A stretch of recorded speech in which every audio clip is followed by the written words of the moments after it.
everybody, welcome to Nerd Herd Gaming. This is Joe, and today we're going to be playing Slay the Spire. And I'm not doing anything too fancy with it. What's going on here is that Mike did a run earlier, and he didn't do so well. He died at the Act 2 boss. So he has sent me his the seed for his run, and I'm going to attempt that same seed, and we're going to see how we do here. So give me a minute. I'm going to enter his seed here to a 7. A real professional would have already had this set up ahead of time. Let's see, KIPX K1. Alright, that should do it. And he was just doing a standard run, so this is no special settings or anything. It was an ironclad run. Alright. The only thing is I did offer him some coaching early on, so I do know a few things that are going to be coming up, but I haven't actually seen any of the actual gameplay for this seed, so I don't know exactly. Like, I know that he encountered certain things, but I don't know which path he chose. I know he found the golden idol, but I don't know which one of these question marks will give it to me. I know that he fought a gremlin knob in Act 1, but I don't know if it was down here or up here. I can actually get based on what he was describing. It might have been up here, but I don't know. The Hexaghost, that's not right. He fought the slime boss. Well, that is the correct seed. Huh. I wonder if the bosses are not set in stone or something, because his Act 2 boss was the bronze automaton. Oh well, we'll find out, I guess. So presumably this is the same run that he played. I'm hoping that it is, anyway. But I can already tell you that that is not the Act 1 boss he fought. It was he fought Slime Boss. Well, let's see what we got going on here, huh? Oh, okay. He, I guess, had no benefits from Meow during his run. So that's great. I get nothing. Okay, so I'm not like I'm not an exceptionally good Slay the Spire player yet. I'm still trying to get better at the game. I've only beaten the heart twice, and that was with Ironclad, and not even on an Ascension run. But I am going to be talking through some of the decisions I make. This is mostly we're kind of recording this run mostly for Mike, just so he, because presumably this is the same run he just played, and so he'll get to see what I do differently, if I do any better than he did, if I fail miserably. I'm just gonna look at. I'm gonna stop compare the seed to what he sent me. Yeah, that is correct. Okay, I did enter it correctly. I'm just wondering why the boss is different. All right. I'm actually going to choose this right path over here, where my cursor is, because early on, I like these. I just prefer these random events because they have a lot of potential to give you something really awesome that you can't get from normal fights. Although sometimes they could give you something really terrible. It's one of those gambles. But I get a path. We got a path here that's got like 3 in a row. So I'm going to give that a shot, see what I get from that. And besides, it leads straight into a campfire, so if I do take damage from them, or too much damage, I could rest if I need to. If I get any good cards from them, I can upgrade, which is really nice. And then depending on what we get from there, I'll either go this way for another one and possibly an elite, or let's see, this way for a campfire and another. Oh well, both have campfire. Okay, nice. Alright. So regardless, looks like we can hit up an elite and a campfire before it. Okay. Alright, well, let's see what we got going on here. Also, I see that by doing a custom game like this and entering his seed, I will not be able to acquire the keys and actually attempt to fight the heart, regardless of how I do in this run. So I guess that means I can play without worrying about the acquiring the keys at least. So that's neat. It's been a while since I've done that. So let's see, we're taking 15. I'm gonna.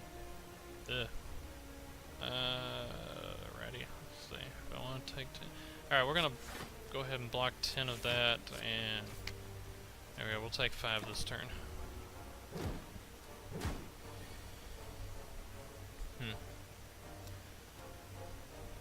Alright, so at this point, we're gonna go ahead and kill this one, as that's 5 damage we don't have to take, and then we'll block, take only 2. Alright. And of course, now that the enemy is not attacking, I don't draw but 2 attacks, so we'll get rid of that slime. And 3, 10, 4, that's not going to be enough to kill it, so we're going to prevent all that damage. There we go. Yeah, the first fights in Slay the Spire usually, not much to do. Alright. Think we can kill? Yep, we can kill. Alright, cool. And we're back up to 79. Alright. Take the gold. What do we get? Let's see. I don't particularly like Clash with this early on because we've got an almost even balance from the starting deck of attack and defend. Almost even. Technically we have 1 more attack than we have defends. So Clash could actually trigger, but there's a 4 out of... It'll be a 4 out of 11 chance it won't on any given... let's see. If your hand is 5 cards, and that's 5 times a 4 and 11 chance that you'll have a defend, so Clash will not be playable in those instances. Sever Soul will get rid of all the defends in hand in order to deal 16 damage, and this early on we're going to want defends, so we'll take the Thunderclap on this one, because it can hit multiple targets, so it helps deal with small groups. Or big groups even. Doesn't do much damage though, but that's not that big a deal. That's not why we took it. We took it for apply vulnerability to multiple things all at once. Now usually while fighting this cultist, oftentimes if I get 3 attacks in my second hand after making it vulnerable, I'll go ahead and just full attack on this turn for maximum deeps, because the Ironclad's going to heal 6 at the end of the fight. He's only going to hit for 6 this turn. So we'll end the fight at 79 again, and we've already dropped him to 4, so we're going to kill him on our next attack. And there's our next attack. There we go. Energy potion. Yay. Alright. Now I know Mike took an armaments at some point during his run, and he did manage to upgrade it, which was probably one of the smarter decisions he could have made based on what he told me he ended up with in his deck. As he didn't have that many upgrade opportunities apparently, so having the upgraded armaments probably helped him out a bit. But I usually do like getting an early game armaments, because this effectively is just as good as a defend. Well, it's as good as a non-upgraded defend, because it provides the same amount of block, and then it upgrades a card, so now you've got another card that's better than it could have been. So that's nice. Rampage though is could be good for boss fights, good for elite fights. Intimidate's not bad, but it's a one and done. It's going to be gone for the fight. Right now, I think I'd want something a little more substantial. Oh, that's not what I meant. I meant to check the map here. We've got on this path. If we go this, oh, we can't actually up here. There we go. I knew there was an elite here somewhere. If we go this way, we could hit 2 elites. If we go that way, Get one, only one. I think we go Rampage, and then we might be able to take this path to get to 2 elite fights. I'm liking that option. Let's do that. See how this goes. Hey, there's the golden idol. Okay. Since we're hoping to go for multiple elites, I don't want to take the damage this time. Usually I just take the damage and try to heal it up with the burning blood over the next couple of fights. But this might not be a fight. I mean, it could be a fight, but it might not be. I don't remember what I don't know if he told me what his next encounter was, because I remember him telling me he acquired the idol, but I don't remember him telling me what he fought after that or what happened right after that. So we could potentially heal off of these 3 fights, depending on what they are, and if they deal any more damage to us. I say us, me. There's another fight we could potentially heal off of, but if I go this way, I might go this route, mostly just because there's no campfire before this elite, and I don't want to risk taking unnecessary damage before an elite fight. So if I do decide to go after the elites, I'm just definitely going to go this way, because there's less chance, I feel, of taking damage, because we might end up getting a choice where we can ignore the damage. There's a shop way up here. Alright, I'm going to take the curse. It's having one unplayable card in the deck that doesn't actually do anything to me other than just the fact that it's unplayable. Not really that bad of a thing right now. We'll go with that.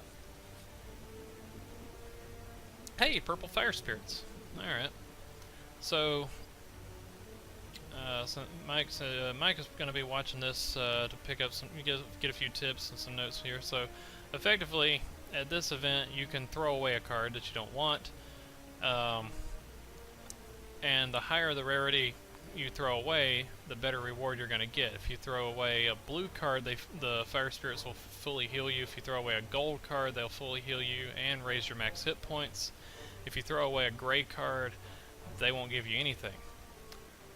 I'm at 79 out of 80. I don't have a gold card to obtain any more max hit points, and I don't know if they will hurt me for giving them a curse, because the reward is based on the offer, and if I throw away a curse, they might curse me even worse or hurt me. I don't know. I've never done that, so I have no idea what it'll do. So I'm going to throw away a strike, because I don't care about that 1 hit point. They're not going to heal me. This is a chance to just get rid of a card for free. I do know that Mike picked up a perfected strike during his run, so throwing away a strike might not be a good thing, but I'm gonna try to do I don't really think I'm gonna go for the perfected strike, because right now my DPS is coming from Rampage, and potentially we'll see what else we can find. So I'm gonna give him the strike, and I'm still feeling pretty good. So we'll go for this event and see. Oh, we got a fight. Okay. Well, let's try to mitigate as much damage as possible, because we might potentially go after an elite. So let's see, 6 damage or get a vulnerable on him. No, because vulnerability will wear off on his turn. No, on my next turn, so that's pointless. Applying 1 vulnerable and then not being able to follow up on the same turn doesn't help me. So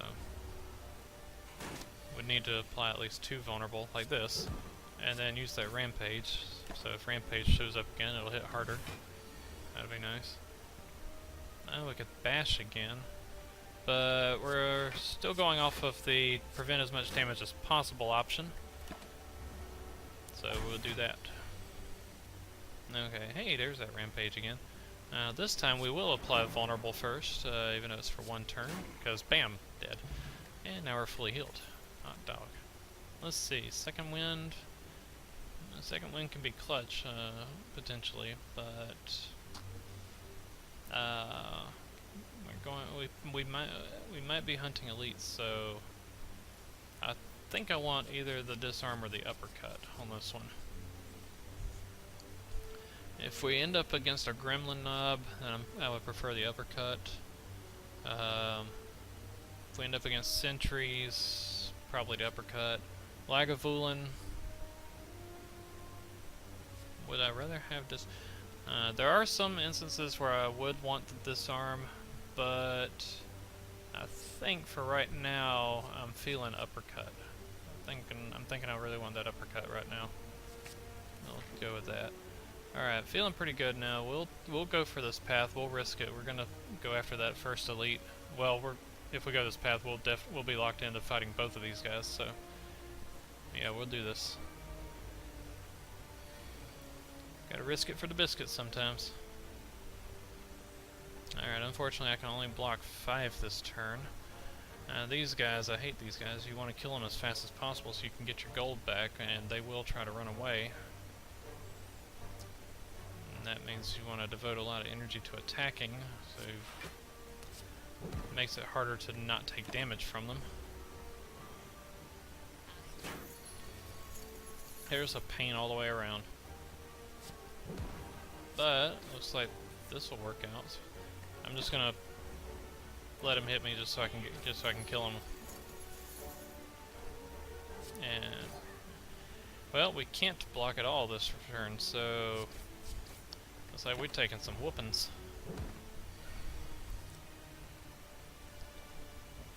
Alright, and now we win. There we go. That wasn't too pleasant. Alright, so I remember, let's see, I know Mike told me he took a headbutt, but I'm kinda liking the shockwave here. If we end up against sentries, that can burn all three, the artifacts charges on all 3 of them at once, which is nice. And against any other group fight, being able to apply weak and vulnerable for 3 turns to all my enemies, I like it. I'm going that route. Alright. Now, unfortunately, we've got quite a few 2-cost cards now, so our deck's getting energy intensive. Hopefully we'll be able to do something about that soon.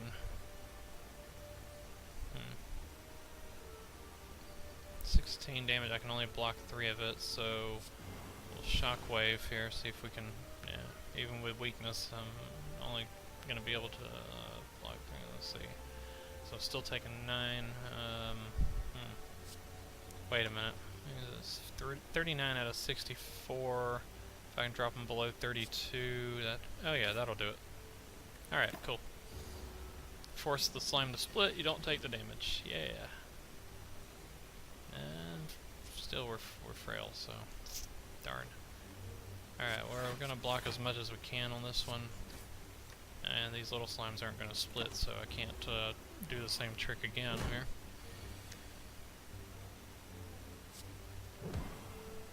But we can just kill that one. Alright.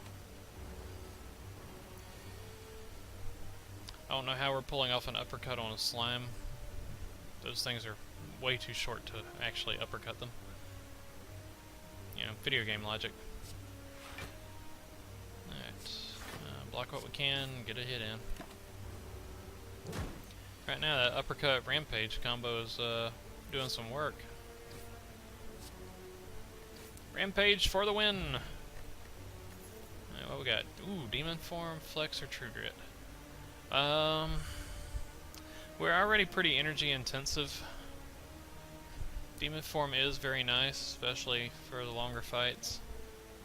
But we've got quite a few high cost cards right now. We're gonna go True Grit on this one because one, this is one of my favorite block cards for the Ironclad, just because of the fact that once you upgrade it, you get to pick what you exhaust. So during a fight, if you don't need a particular card anymore, you can get rid of it. If the enemy, if you're up against somebody who wounds you or burns you, like the Hexaghost likes to burn you, this can get rid of burns, wounds. So we're gonna go with True Grit. Alright, we're gonna do, like I said, avoid this fight so we, don't take any unnecessary damage here, and hope that this is not a fight, and hope that this event doesn't cause damage. So, oh! Let's trade 16 hit points for 2 random upgrades. Well, that was unexpected. If I... Alright, if I paid the 16, it's going to leave me at 52. And if that is Gremlin Knob, I can comfortably fight Gremlin Knob at 52. But I have to immediately go into that one right afterward. Without... I would prefer to use this for an upgrade, but... getting 2 upgrades now means that if I, decide to, if I have to rest here, we're not really losing an upgrade, because when I first looked at this path, this was only 1 upgrade up to this point. Now we're being offered 2 upgrades, so we're actually ahead 1 upgrade from where I thought I would be at this point. So it might be worth it. I'm going to take the risk. Let's do it. And of course, it gives me a strike and defend, as always. Can never get any of my good cards upgraded. Oh, hello. That changes things. Mike, since you're going to be watching this, the incense burner here, every 6 turns become intangible. This is a really nice artifact, or a really nice relic to find. If it shows up in a shop, it's well over 300 gold.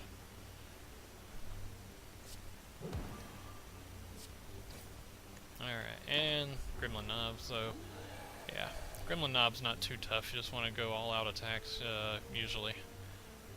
Mostly because every time you try to block, he's going to gain 2 strength, so you really have to take that into consideration.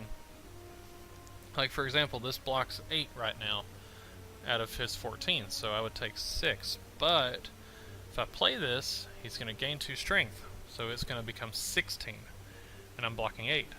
So I would take 8. But next turn, he's still going to have that 2 strength.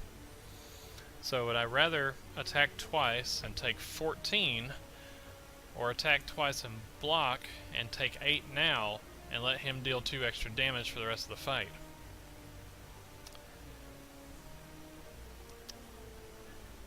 We're definitely going to attack twice, I think. And I am going to do the block, because I'm already got him down to 45 out of 83. This turn he's going to skull bash me, which is less damage this turn, but it's going to make me vulnerable. So I'll be taking more damage for the rest of the fight. But I'm going to gamble on the possibility that I can kill him quickly. I'm not playing this because it's a skill, and even though it's going to apply 3 weak and 3 vulnerable to him, which will be nice, he's going to gain 2 more strength out of the deal. It might be better to just hit him for 8 and apply vulnerable and then hit him with the rampage. Actually, wait, would shockwave be better? Because even though he's going to gain 2 strength from it, being weak means he's going to deal, I think, half damage? No, not half. No, 25% less damage. He's going to deal, only 3/4 as much. So he'll gain 2 strength, so that's going to push him up to 10 this turn. But because he'll be weak, it's going to cut him down to, let's see, about 7 or 8 again for this turn, and then on the subsequent turns, well, for the next 2 turns, he'll still be doing 25% less damage. So even though he'll have an extra 2 strength, it's not really going to help him that much in the long run. And applying 3 vulnerable means that for this rampage and my next 2 turns, I'm going to hit him for an extra. Let's see, what is vulnerable hit for? 50% more. Yeah. All right. It might actually be worth it to shockwave.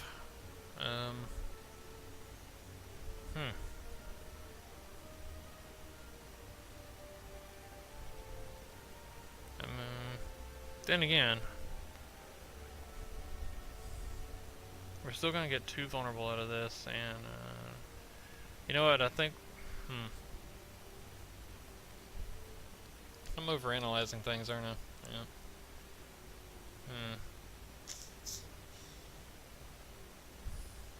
Which is actually better in the long run. Hit him for 8, and apply 2 vulnerable. Do no damage, but apply 3 weak and 3 vulnerable, and let him get 2 more strength. You know what? I'm gonna go ahead and shockwave it because I'm thinking even with the extra 2 strength, making him weak for 3 turns is going to mitigate more damage in the long run than not applying weak. And we'll have 3 turns of vulnerable this turn plus the next 2, as opposed to bash, which will hit for 8 and give me vulnerable on, or make him vulnerable on this attack in my next turn. So yeah, we'll do it. Alright, that actually dropped him to 7. Nice.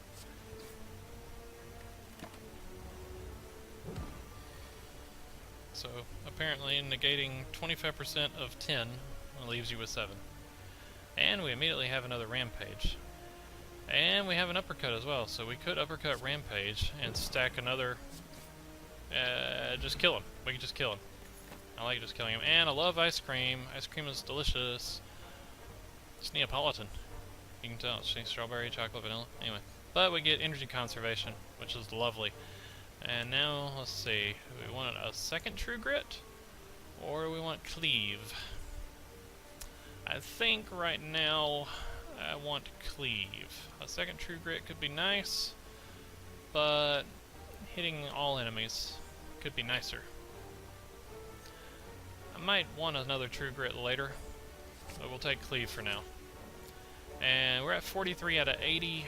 We just faced Gremlin Knob, so this is either Sentry or the Lagavulin, and with 43 hit points, I could probably fight either of them. So, let's see. Do we want to go for upgrade here, or let's see. Usually I make Bash my first upgrade when I play Ironclad because increasing damage by 2 and getting an extra turn of vulnerability, really nice. Unless I've already got True Grit, and then it becomes my first upgrade so I can pick what I exhaust. But uppercut, same cost, 2 energy as Bash. Does more damage, applies weak and vulnerable. This becomes a higher priority upgrade than this. Rampage, if you upgrade it, all it's going to do is, the damage is going to ramp 3 points faster. Really, that's all. Not a huge priority right now. So right now it's a debate between True Grit or Uppercut as the upgrade. Although upgrading a Shockwave, not bad either. But in most fights, 5 weak and vulnerable isn't really much better than 3 weak and vulnerable, and because most fights aren't going to last long enough for that to really matter. Except for like some of the bigger monsters in Act 3, 3 mostly. So yeah, I'm thinking if we do the upgrade, the uppercut. Let's see, if we're up against Lagavulin, we're already pretty well set on single target damage to deal with Lagavulin because of Uppercut Rampage. This right here will pretty much handle Lagavulin. But if we're up against Sentries, this will help with the Sentries, because we gotta fight 3 at once. And they have artifact anyway, so we'll have to burn through artifact charges before we can even start applying debuffs.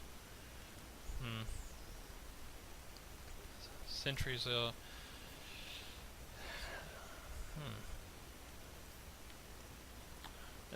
at this point, for this particular upgrade, I'm considering what the next elite is going to be and what the deck is capable of fighting right now, which is going to be the easier fight. Because right now Lagavulin's going to be the easier fight just because of these two basically. Sentries is going to be the tougher fight, mostly because we've got three opponents in that fight, and they alternate their actions. For one attacks while the other two inflict daze upon you, and then they switch. So then the other two will attack and the third one will daze you. And their attacks are always 10 damage each time. So when one attacks, you need 2 of these just to stop all the damage. And when all three when 2 attack you, well, I already don't have enough defense to stop 20 damage with 3 energy. So sentries is going to be the tougher fight. So I need better defense for fighting the sentries, or be able to take them out altogether. Take them out faster. Which would mean upgrading the cleave or the thunderclap, which,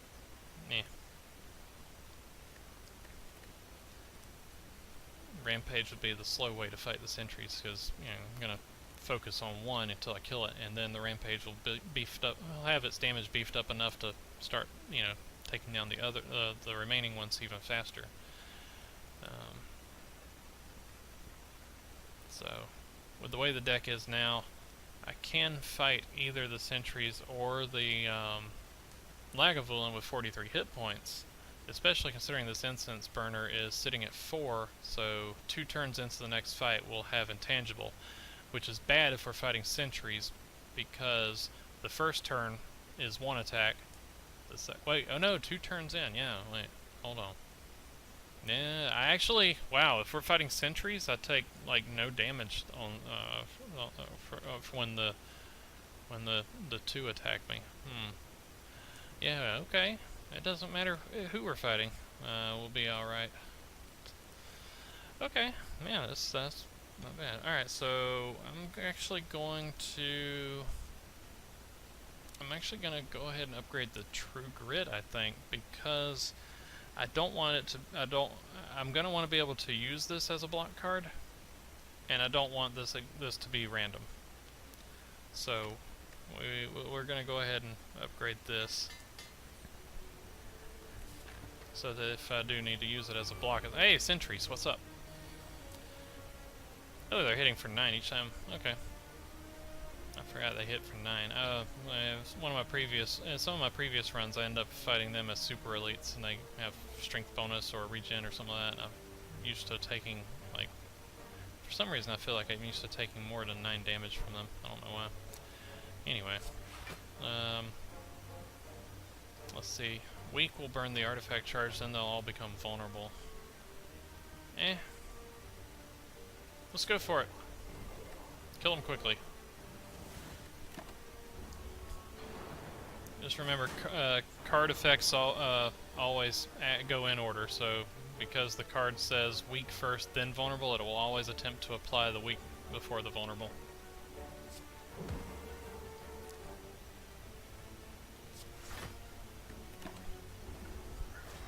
And I could have just taken the 2 damage and attacked again, but why take damage when you don't have to, right?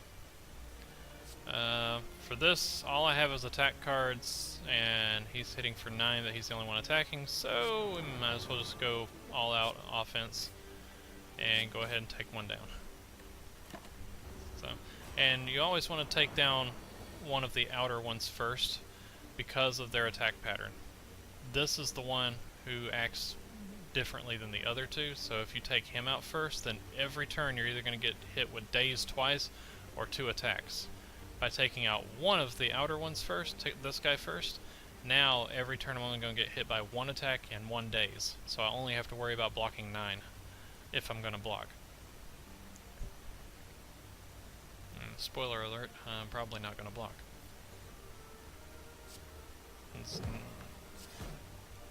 Because right now I'm just trying to kill as quickly as possible. Alright. And this because he's vulnerable, that's 19. So if I hit you and make you vulnerable, that will kill. But kill the one who's attacking. That way we don't take damage, and we can still uppercut him. Because why not? Even though we're not going to follow up to make use of that vulnerability. But bam, now he's dead. Alright, and we're still sitting at 27. And Thread and Needle. I like this relic. It's a really nice relic. It means you don't have to block as much. Skill potion's always nice. Let's see. Well, since I know the future a little bit, and know that there was a Perfected Strike coming up some point in Act 1, I think, Twin Strike would be the smart choice to make, but I'm not already decided I'm not really going to bother going for the Perfected Strike, because that's not the way I want to play this run. Perfected Strike, because it gets bonuses from every strike in your deck, any attack card, or any card at all that has the word strike in it, gives it a damage bonus. So if you want to maximize the damage of Perfected Strike, you want to run a bigger deck.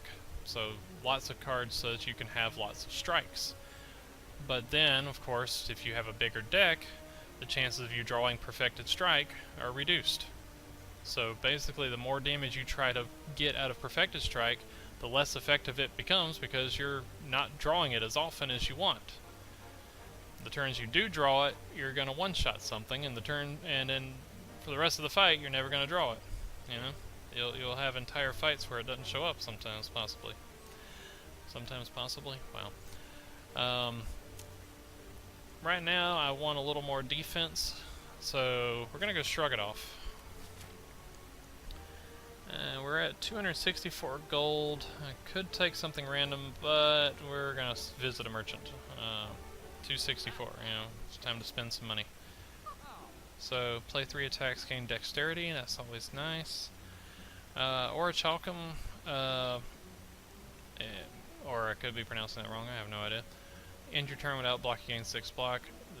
This is kind of fun right here because if you end your turn, without blocking, you're going to gain 6 block, and then Plated Armor is going to trigger and give you 4 block, so you'll have 10. So this is a fun little combo. I have 10 block every turn unless you get hit, and then it'll be 9, and then if you get hit again it'll be 8, so on. So it really means that you don't have to block as much. I like that. It's really nice. We're gonna go for it, and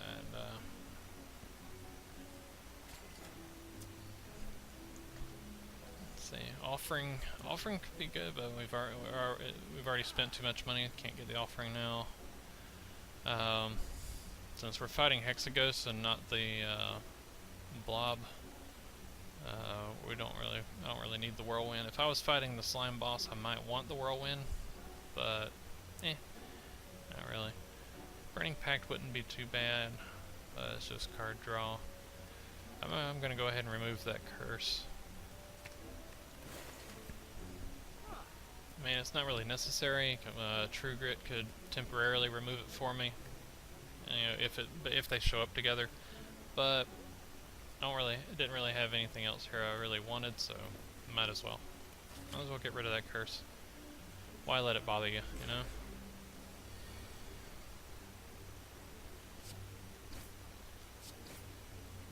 Well, he's hitting for 13, and this would normally give me 6 plus that 4 is 10, but I've got 1 energy left and I haven't run out of attacks, so I might as well play the upgraded defense, so I have 8 block, and then boom, go up to 12.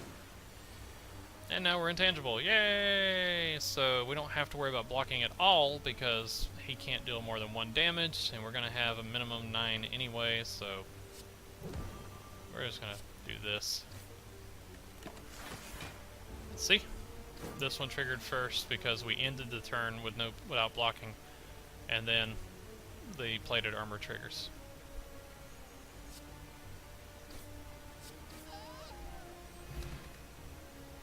Because I think normally relics trigger in order that you receive them. If two or more relics would trigger at the same time, then it goes in order from left to right. But Orichalcum specifically says when you end your turn without blocking, gain 6 block. And Plated Armor, well, this just grants you Plated Armor, and Plated Armor triggers not when you end your turn, but like I guess in between your turn and the enemy's turn or something like that. I don't know exactly when it triggers, but that's more or less that's why that works.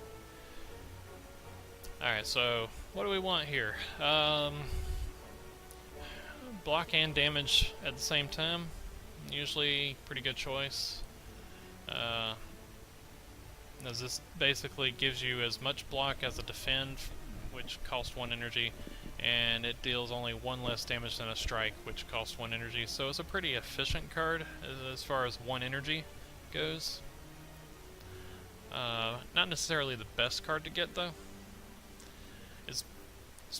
If you can get Iron Wave really early on, it's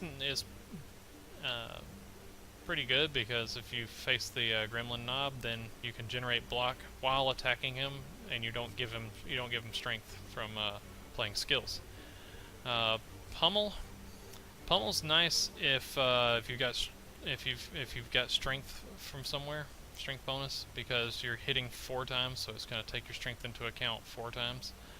It is going to exhaust itself though, which also means that I don't really worry about putting this into my deck, because I'm going to play it, it's going to be gone, and it's not going to slow down the deck cycling for the rest of that fight.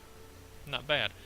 I would probably take Pummel here, just because of the off chance that we find strength-based cards later. Then we'll already have a nice strength scaling attack, and Ironclad has a number of different strength-based cards or strength bonuses he can acquire, so Pummel's a pretty safe choice. None of these in particular are like really stand out as, like, you know, for what we have to do, for what we're about to come up on Hexaghost here. None of these in particular really benefit us versus the Hexaghost. We already have the True Grit, which was probably one of the better options I could have against Hexaghost. Something that can exhaust all of a certain type of card, or all cards, or something like that, would also be nice for when he starts throwing multiple burns at us. But we don't have those options right now. I'll go ahead and take the Pummel, just because it'll deal a good bit of damage for 1 turn, and then it'll be gone, and I won't have to worry about it anymore. Now, let's see, if I remember correctly, Hexaghost's first attack is based on how many hit points you have going into that fight. So resting, it's you know, can be good, but then he's just going to hit harder. So then we just need to block more. And also his first attack is going to hit multiple times, so plated armor is going to be gone after 1 turn. Yay! Really looking forward to that. What happens if we upgrade Pummel? Oh yeah, it hits 5 times, so even better strength scaling. Woohoo! If we're gonna upgrade here, then we probably want to upgrade the Shrug It Off, because better defense. Or the Uppercut, because make him, you know, let him stay weak longer. Rampage maybe would end the fight a little quicker, but I'm not that worried about the Rampage. I am thinking though that we're gonna rest this turn. If the Incense Burner, if I was paying attention to this, I might have actually tried to build this up. If the Incense Burner was sitting at 4, then I wouldn't need to worry that much, because Hexaghost isn't going to do anything on turn 1, and turn 2 he unleashes his first big attack. So Incense Burner on 4 would make this fight a lot easier. Incense Burner on 1 just means at some point in the next 5 turns I'm gonna not take damage, really, and it could be a turn where he's not even attacking. Man, I have not been making use of the ice cream yet. Oh, we're gonna go ahead and rest. I feel a little more comfortable going into this fight at 56 than I did at 30 something. And yeah, we'll go ahead and start with... Actually, we could go ahead and start with Shockwave and just get it out of hand. Get it out of the deck, basically. And then we've got 2 more turns of both weak and vulnerable, as opposed to hitting him once and not being able to really make use of this, because he's not attacking this turn, so weak doesn't matter. We can't follow up on another attack this turn, so this one vulnerability doesn't matter. So we're going to Shockwave now, and then we're not playing any of these because we have Ice Cream. We're going to keep that 1 energy, and it's going to transfer to the next turn. And now because he's weak, his big attack is going to be a lot weaker. Yay. 3 times 6, let's see, that's 18. Yeah, 18. Alright, I need to gonna have 4 block automatically, so we need to generate, if we can generate 14 block, then we won't have to, we won't lose our plated armor. That gives us 8 right there, and 5. If we, let's see, 8, we need 6. If we had 8 and 6, we'd have 14. Yeah, well. So we're gonna end up with 17. So he would hit us once and we'll lose 1 point of plated armor, which isn't bad. I could deal with that. Just to be able to get in some attacks. But if we want to keep all of the plated armor, we would defend again.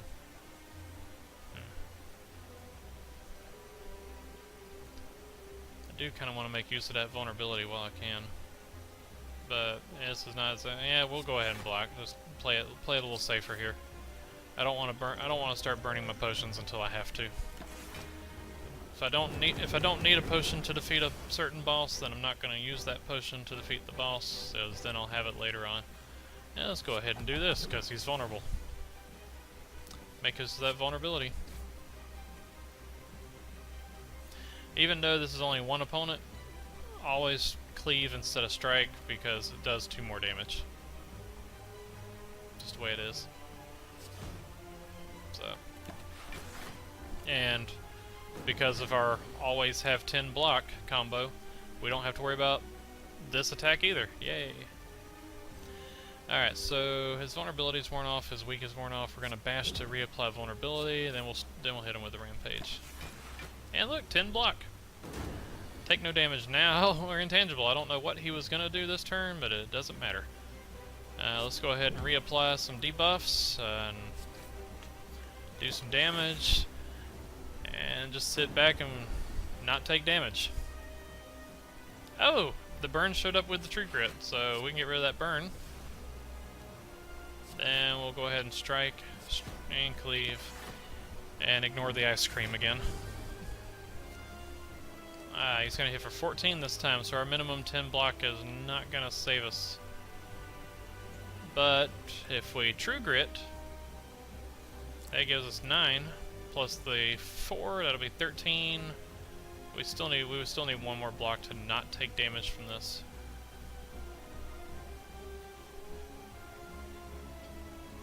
But I don't know if I want to play that defend right now. We're gonna true grit this strike. That gives us 1 less, just non-upgraded strike in the deck that we don't have to worry about. We definitely want a rampage, as even if he didn't take that much damage because of block, rampage is going to deal more damage now.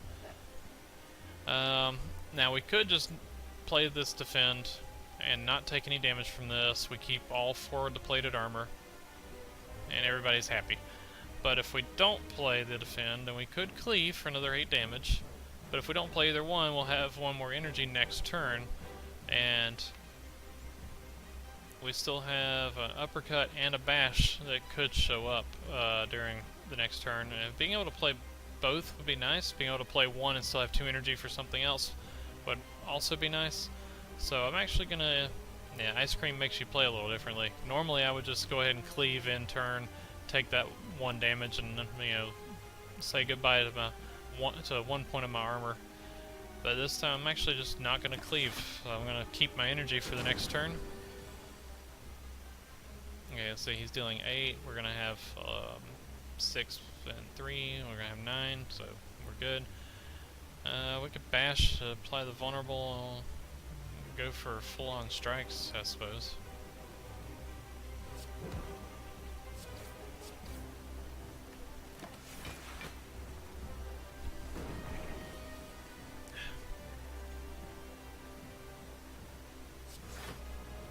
Dang. I was hoping to get the true grit off. Well, I could have checked to see what was the last card.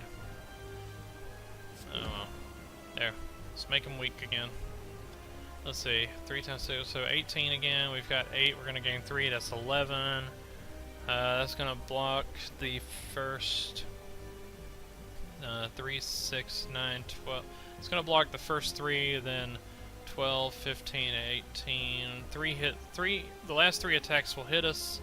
We'll lose all 3 of the remaining plated armor. Oh, actually, we're going to take 2 just when we end our turn, so we'll have 6, 9. 3, 6, 9. Yeah, it'll still block the first 3, so 3 of his attacks will hit. We'll lose the plated armor for the rest of the fight. But we've already got him down to 81, and we've taken very little damage, so I'm not worried about using that skill potion. I'm okay saying goodbye to the armor for this fight.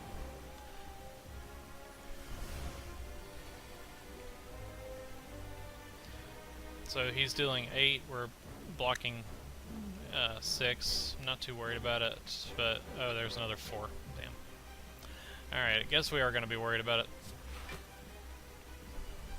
So we're going to block twice and use the rampage. Hey, we're intangible again. Sweet.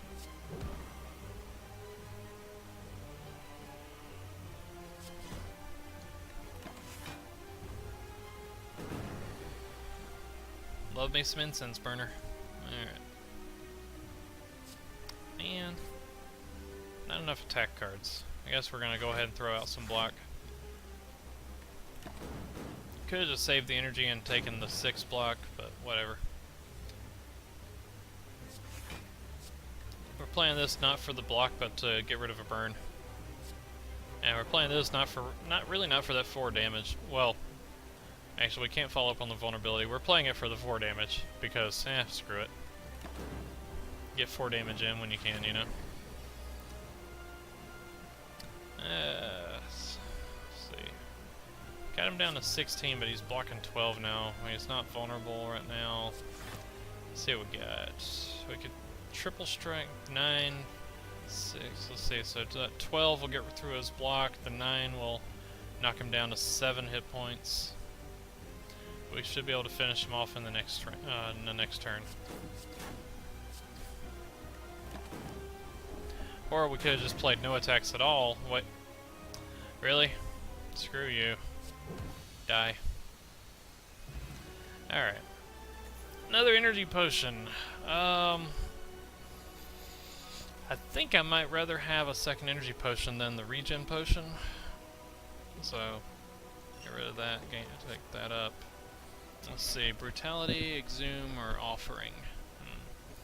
And Mike never made mention of any of these cards, so I'm pretty sure that we are on a completely different path now than what the seed said we should be on. Because I know he picked up a feed at some point here. Man, I don't see a feed.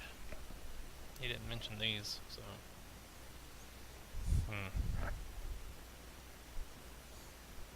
I'm not really sure which one of these I want for this deck.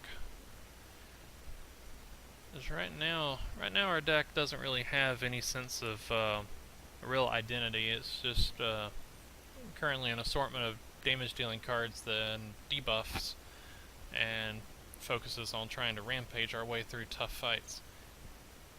I suppose Offering might be the best choice right now, just because it'll give us some more energy and some card draw, which we're kind of lacking on card draw right now.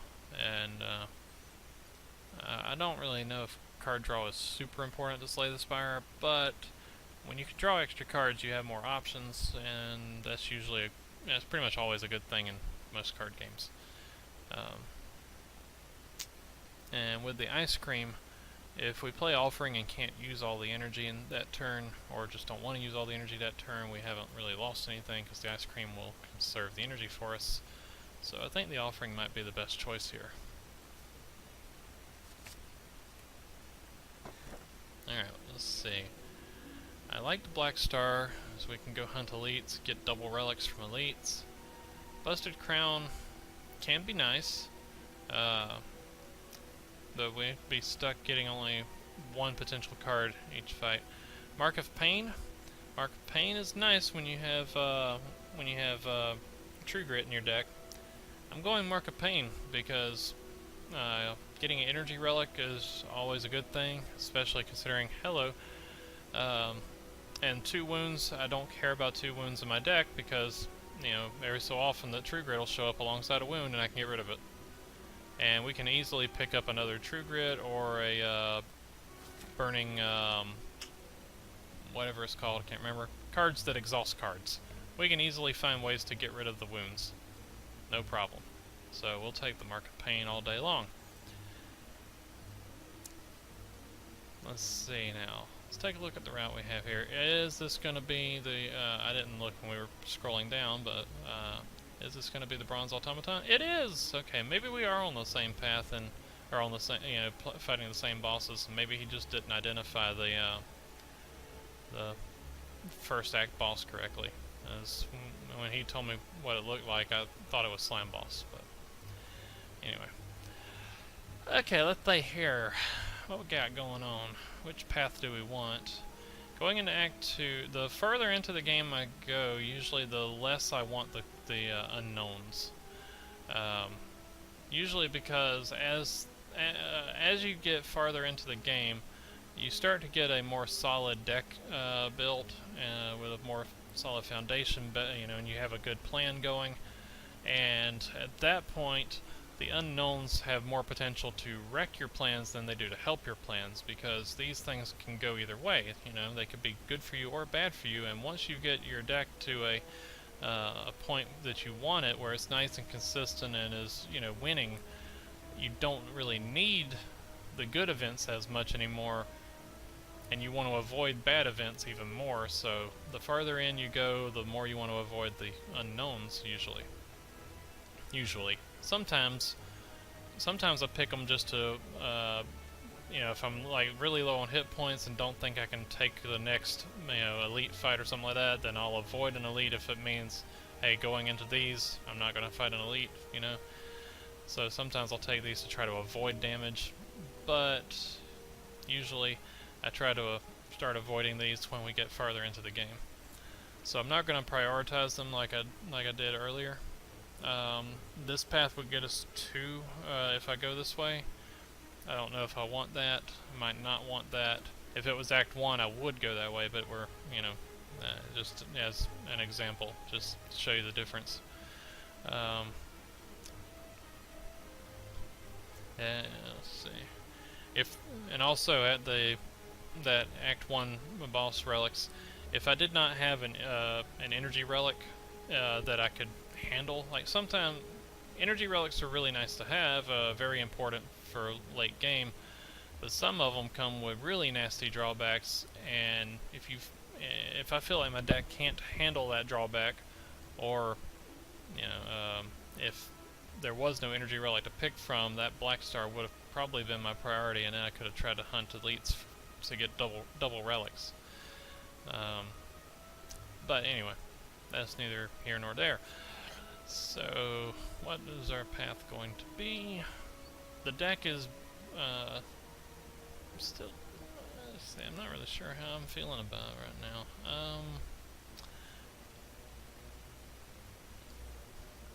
I have a feeling no matter which one of these I pick, I'm gonna end up fighting the muggers.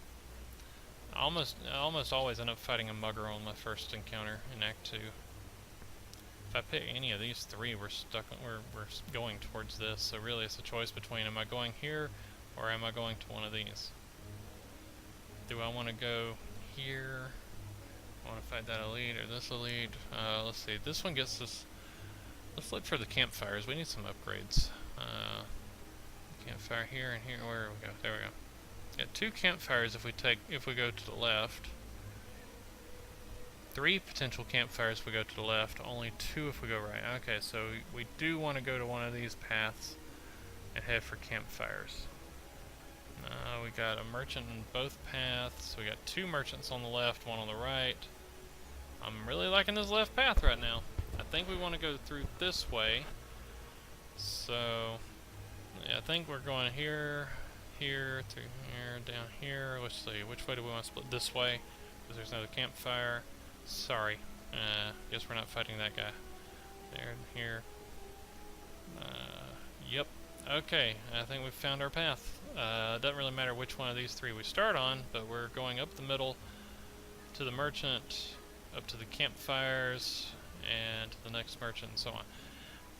We might change that as we go, depending upon what we find, but that's the path right now, so we'll start right up the middle. Hey, it's the birds. Alright. Birds aren't too bad. Especially considering I picked up some cards that can help us hit, multiple targets. So, this is why you want those kind of cards. I don't remember if we apply a weak to these guys if they'll drop to 0 damage. I think they will. Yep. They're going to do no damage this first turn. Yeah, we could go ahead and pummel. Not that concerned with the ice cream carryover right now. So let's just go ahead and knock one of these guys down. And not take any damage from these guys. And now we're going to be intangible, so we're still not going to take damage from these guys. Yay. Alright, let's go ahead and knock this guy down. Just because I like these guys on the ground more than I like them in the air. And I don't want him buffing himself right now. That's nice 0 damage you're doing there, buddy. Keep it up.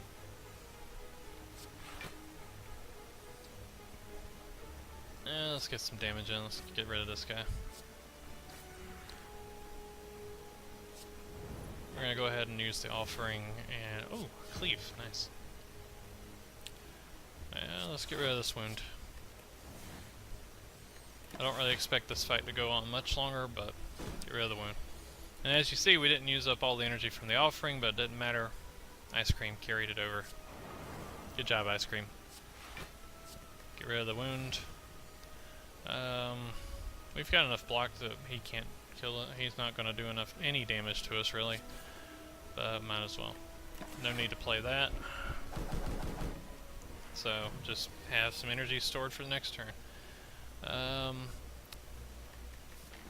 Right now, considering that the path we're choosing is avoiding pretty much every elite in this act, which, man, I really don't like that, but we are really hurting for some upgrades, honestly. I could really use some upgrades. So I'm not too concerned with where the incense burner is right now. So I'm mostly just concerned with ending this fight. And we got plenty of energy, so we can pull that off. A block potion, I feel like we don't really need a block potion. Not now. Now that we got this right here. I love that. So let's see. Well, we could inflame, strength bonus, or a second true grit. Hello, and you're already upgraded. That's nice. I do like having the strength bonus because, like I said, pummel scales really nicely off of strength. So there's that. But it's really the only thing I have right now that really scales well on strength. So. And there's still a number of ways that Ironclad can gain strength. Having a second True Grit, because this puts 2 wounds in the deck, this gives us twice the chance of getting rid of those wounds.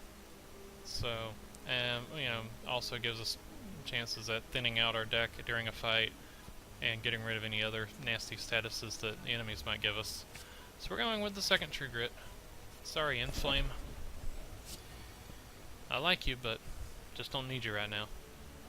We have 10 block automatically from this combo. He's only dealing 10 damage. No need to play that 1 defend card.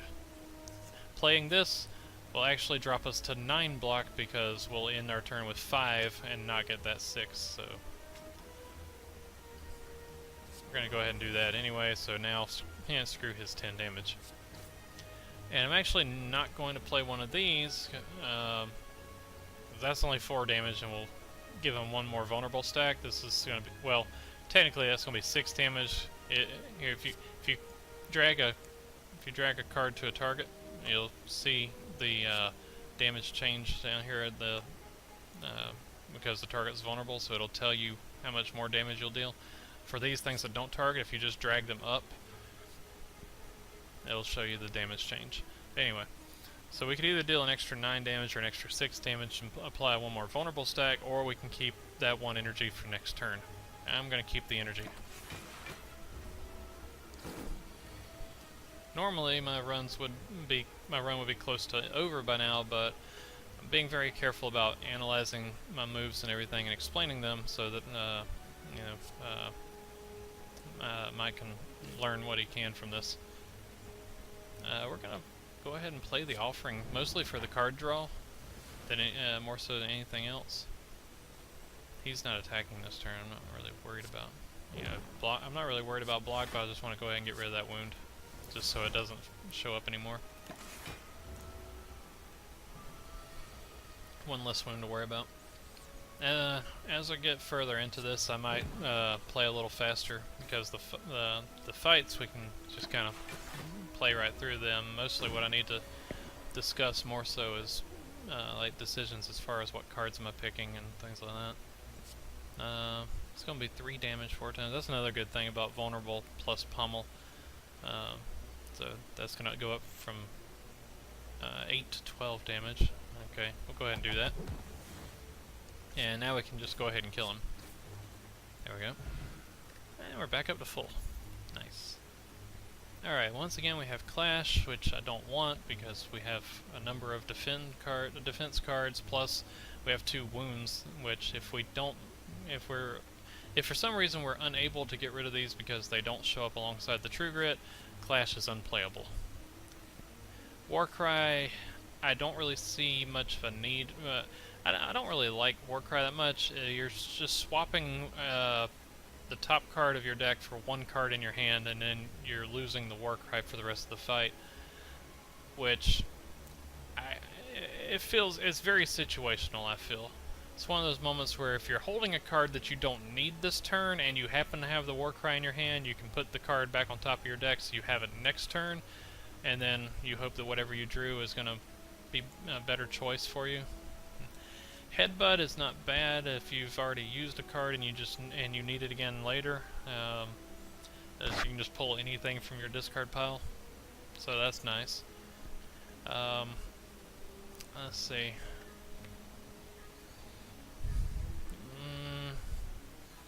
Not really much that I would really care about for Headbutt, unless it was I need to get this True Grit back because I drew a status card I need to get rid of, or if I want to get my uppercut back to hit somebody again, or if I just want to play Rampage, you know, and then Headbutt and play Rampage again.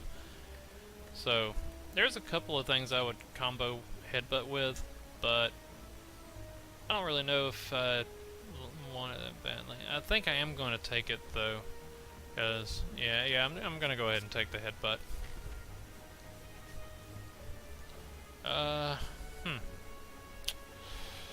Well, we could use this for strength. We could use this for temporary strength. Mike, just so you know, the special relic you get from this guy is, can't remember what it's actually called when it was up here, but basically it's on your first turn you get a strength bonus. I think it's like I think it's 3 strength, like plus 3 strength at for the first turn of a fight, and then it goes away. Well, it doesn't go away, but I mean you only get it on the first turn of each fight. So you hope that you can go all out as much, you know, attack as much as you can on turn 1, which in a lot of fights you don't want to, because there's a lot of enemies in this game that, you know, on turn 1 will try to, you know, beat the crap out of you, and you want to defend on turn 1. I like transformation because, admittedly, I want to get rid of these, or maybe one of each, because we got this going on. I don't really need these as much. I don't want to get rid of all of them because, you know, if I get a couple of them in hand, these are still useful. But I don't really need them as much anymore now that I got this thing going here. So I might get rid of one of each, or I might just get rid of 2 strikes. But transform is, you know, I like transform just because you're getting rid of a card and you're getting something random in its place, but all of the random cards that you can generate from a transform are just naturally going to be better than a strike or a defend. Now, whether or not they actually work better for your deck, yeah, that's not always the case, but value-wise, they're probably going to be better than just having a strike or a defend. So we're going to do that. Hey, we got a Fiendfire. Alright. And a Rupture. Well, this doesn't do me any good. Well, no, actually it does. I stand corrected. It combos with Offering. That's the only thing right now it combos with. Fiend Fire, that could be nice. So now we have a new finisher. So that worked out well for us. Man, I'm probably just going to use it as a finisher because I don't want to risk exhausting everything and being like, hey, look, we can get our strength bonus again. Or, we've got 3 nice relics right here. All 3 of these are pretty nice to have. This just makes our blocks more effective, which, admittedly, I'm not doing a lot of blocking because of these. I'm mostly using my block cards for their either to draw another card or to get rid of a card that I don't need anymore. We've got a lot of stuff in our deck that can apply vulnerable, so drop kick could be really nice because it basically becomes a free 5 damage. But that's not like super useful. It's nice, but it's not like the end all be all of attacks, you know. I'm kind of torn between these two. Ugh. A lot of enemies in the late game hit multiple times, and so this, just, keeps dealing damage at each hit. So there's that. But getting, +1 to all of our blocks, also nice. Also nice. The way I look at strength bonuses and dexterity bonuses is I look at it as when you pick up a strength bonus, it's almost like you're upgrading all of the attacks in your deck, basically, because all of them just got better because of a strength bonus. When you pick up a dexterity bonus, all of your blocks just got better.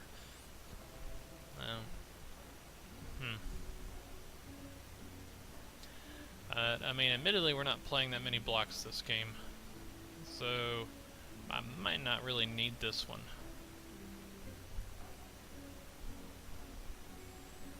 This is one of them tough decisions.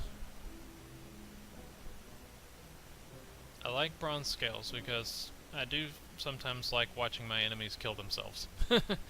There's that.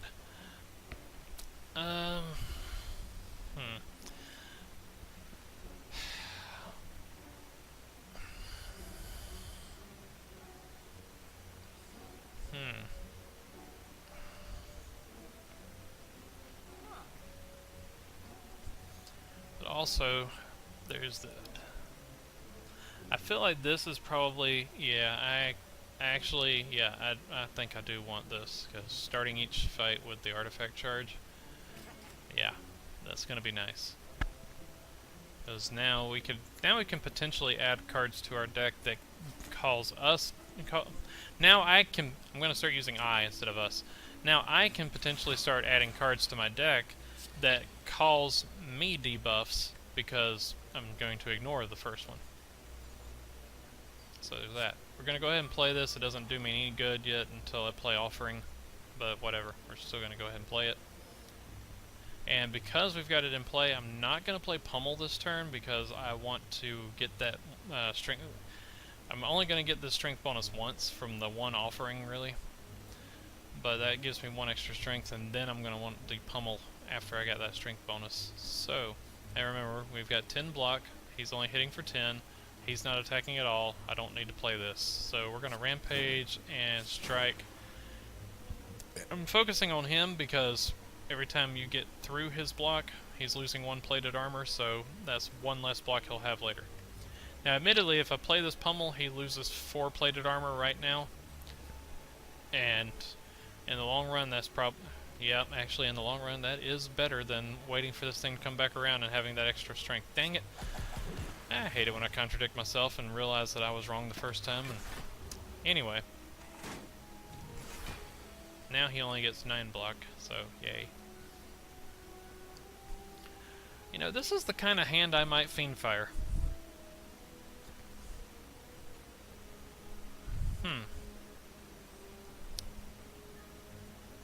It'll be 4 cards times 7 damage. Let's see. So that's 28, which could kill him. So if we want, we can just go ahead and kill this guy. But when he dies, we become vulnerable, which means we'll take. Let's see, what vulnerable is 50% more damage. So this will go up to 15 damage instead of 10. And we've only got our automatic 10 block. So I'm actually going to play Shrug It Off first. Okay, I don't care if I exhaust that bash. So we're going to go ahead and Fiend Fire this guy and get rid of him. Oh, the artifact charge! Ha! We don't become vulnerable. Sweet. I almost forgot about that thing. I knew there was a reason I got it, so I'll go ahead and hit him with the shockwave there, so he can't deal more than 10 damage this turn. There's no point in cleaving. We're not going to get through the block, so we might as well just keep that energy. But also, at least playing Shrug It Off before a Fiend Fire means that, you know, I still have Shrug It Off in the deck, so I didn't lose it. Alright, so if we play Offering, we're going to draw 3 cards. There's only 1 card left in the deck, which is going to cause a reshuffle, which means if we Headbutt this turn, Headbutt won't get anything out of the discard pile. So we're going to Headbutt first, and now we can pick anything to put on top. There we go. Now we play Offering, so now we get our Rampage back. Sweet.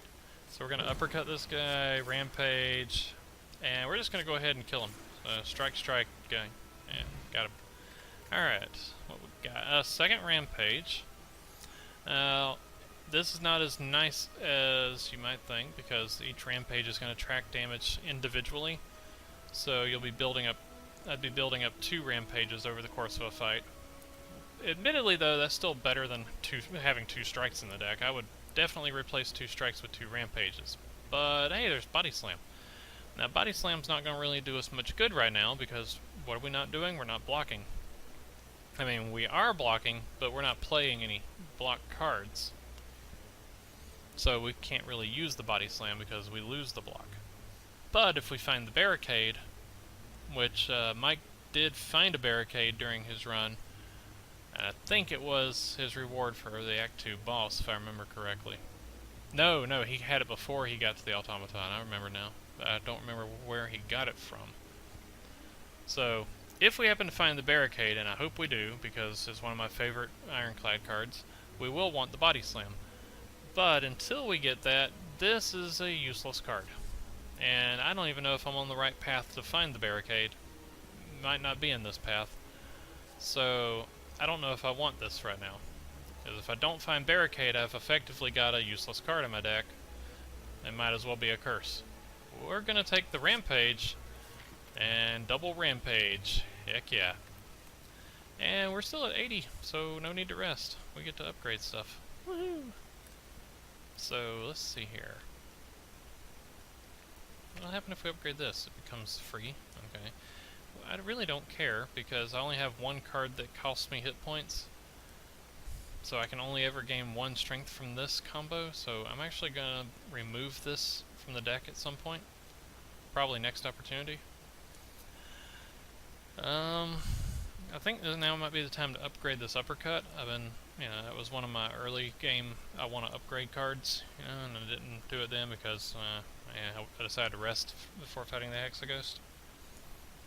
If we upgrade Shrug It Off, we're just getting 3 more block out of that.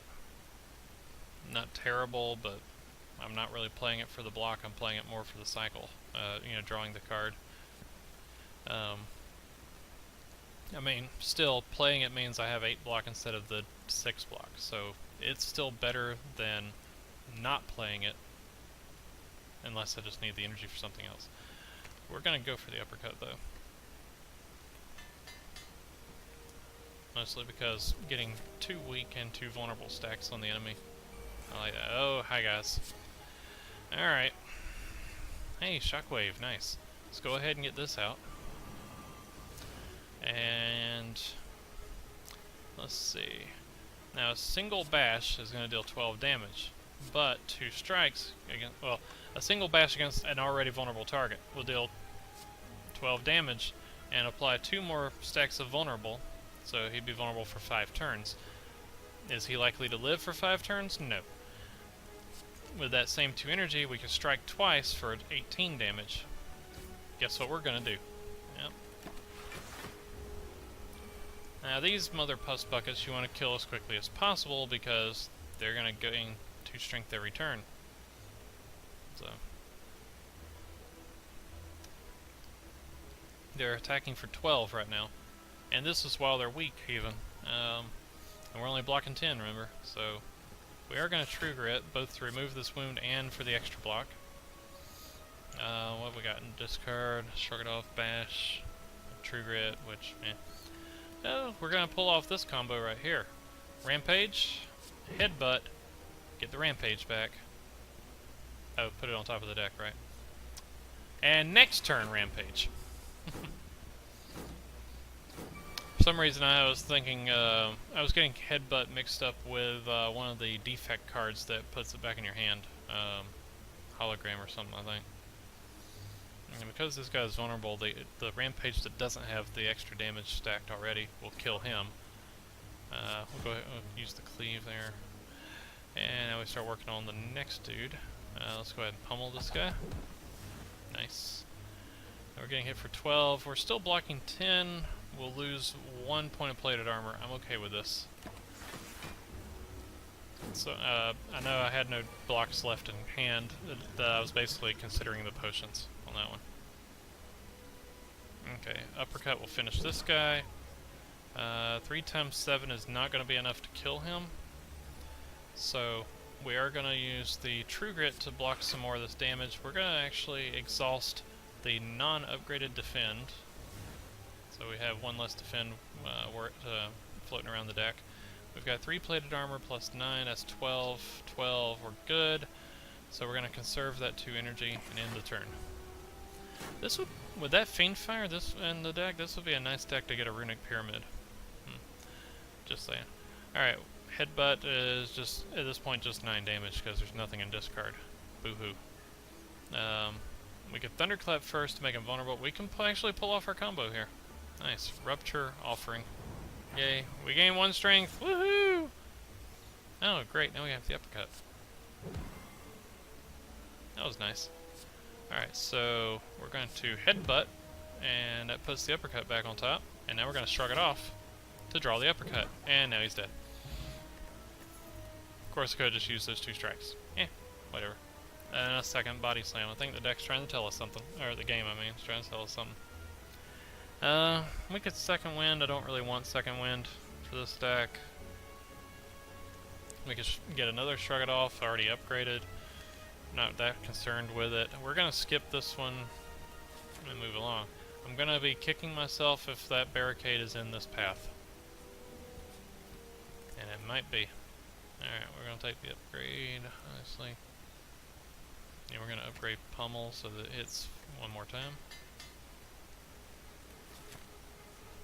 Give me something good. Well, I would say that's pretty good. We've been managing to keep ourselves at full hit points for most of this act, although now we're missing 2. But whatever, we'll see. Oh, we're about to lose some more hit points, right? Alright, our very next encounter is a merchant, so guess what? I'm gonna grab some quick gold here at the cost of quite a few hit points.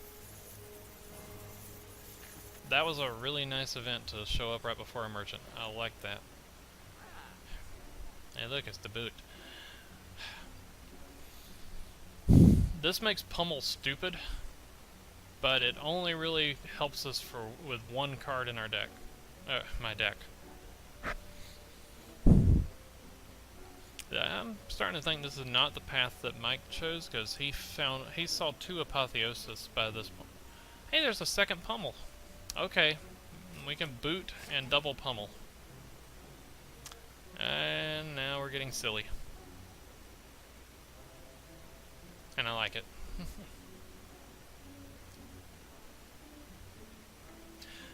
I kind of wish I had just a little more gold for that, as we do a lot of debuffing in this deck. Oh, that's fine. I don't have enough to remove the card. Dang it, I'm 6 short. That's whatever. I didn't want to lose another 8 hit points to the Burning Skull. I think it's time to put the boot to work. This boot was made for pummeling. Nice. We're getting hit for 20. I don't like that. We're gonna get rid of the... effectively this only helps us one time and one time only, so whatever. And we're still going to take a good bit of damage, but not much we can do about this. So this Mystic here is going to heal. This Mystic will always heal as long as they're missing a certain amount of hit points, and we've done enough damage to Champion or the Centurion, I mean, to make it make the Mystic start healing. Let's see what we got. We got one more fight before. Okay, so I'm gonna have to.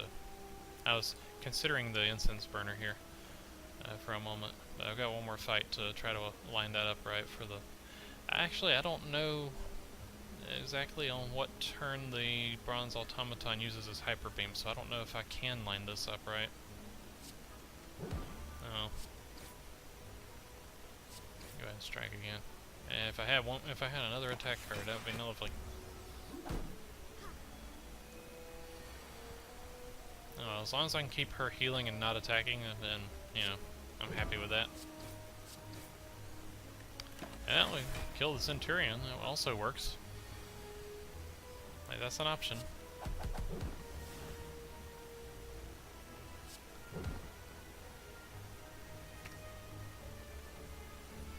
And let's see. She's attacking for 8. We have 3, 6. We have 9. I'm not going to bother with with playing either of these two. We're just going to attack again and end turn.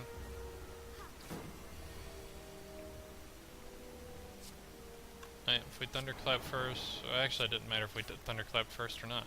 There's going to be enough damage to kill her. Alright. Ooh, double tap.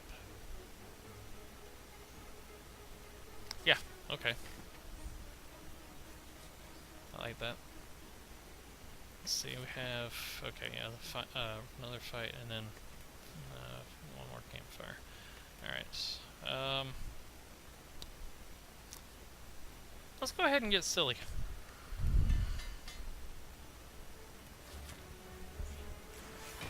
Oh, hi guys, what's up? 12, it was 3 times 6, 18 damage coming at me? Jeez.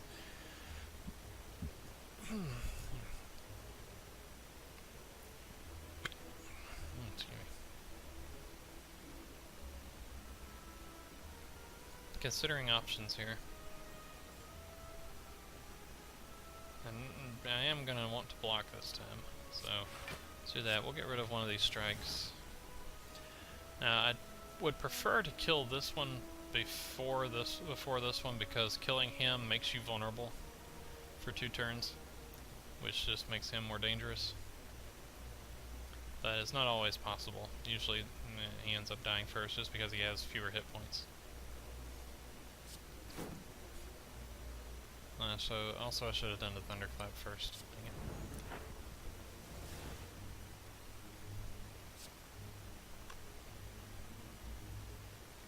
it.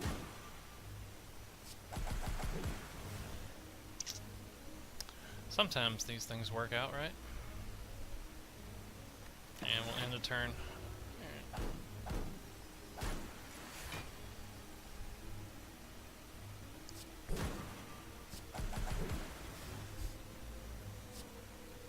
And sometimes we can kill him first.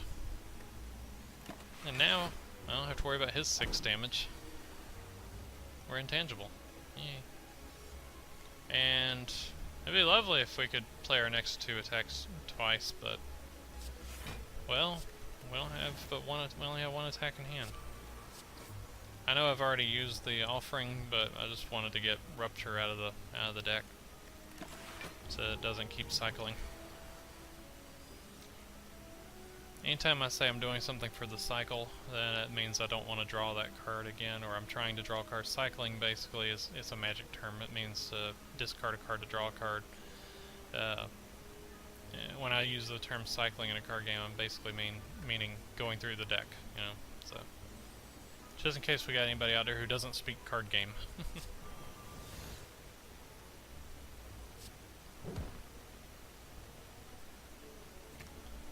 Oh, you're dead. Jeez. What am I doing? I don't really need an ancient potion. I got this thing right now, so I think we're good. Oh, ghostly armor. Yeah, there's that. Anger. Anger wouldn't be a bad thing for this deck, because it has a good bit of exhaustion going on. I have 2 True Grits, and we have Fiendfire. We could go with Anger. Huh. Sure, why not? Let's take some Anger. Let's get angry. You wouldn't like it. You wouldn't like me when I'm angry. Alright, we're gonna rest here. Mostly it's because this son of a gun can Hyper Beam for 50-something damage, and I don't want to have to deal with that. Well, would you look at this?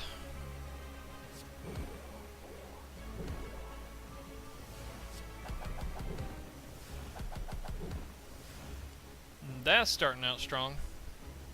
Alright. That was awesome. A great way to start this fight. And good way to continue this fight. Ah, wow. I think we'd play all 3 of these, actually. We're gonna go ahead and rampage on these little guys, though. And use the pummel on the vulnerable boss. And we're actually gonna take 1 damage from bossy dude here, but whatever. Took Offering and Fiendfire. Yeah, I'm okay with this. I'm not too concerned about getting those back right now. We are gonna go for the Shockwave, though. And now we're only gonna get 9 block out of this. They're attacking for 12. I think we're gonna do that. So now we block 13. There we go.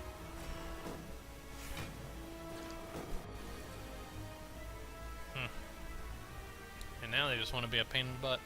Alright, so instead of playing the Rupture to get out of the cycle, we're going to True Grit to get Rupture out of our cycle.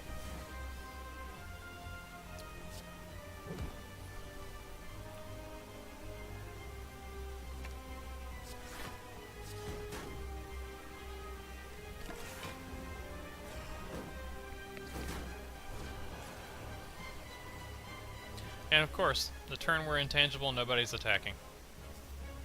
Don't you love when that happens? So which one do you have? Fiendfire?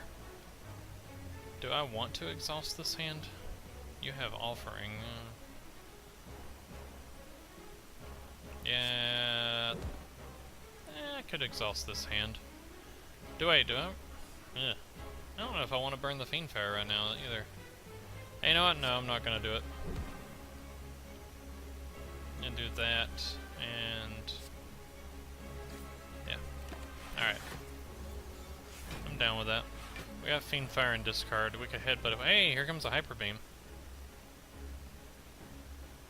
Hey, here comes an uppercut. Here comes 2 uppercuts. The double uppercut! Yes. And we'll take 9 block instead of 8 on this one. And we're actually going to Skill Potion to try to get something to mitigate that a little bit more. Or we could spot his weakness and get strong. No, we'll take the Impervious. Boom. We'll take no damage, thank you. Take a nice heaping helping of no damage.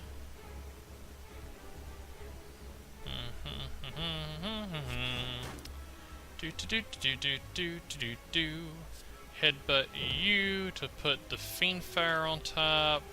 Play the Offering to draw the Fiendfire. See where this is going? 50 quick damage. Alright. Do it. We lose 1 of the rampages. Oh well.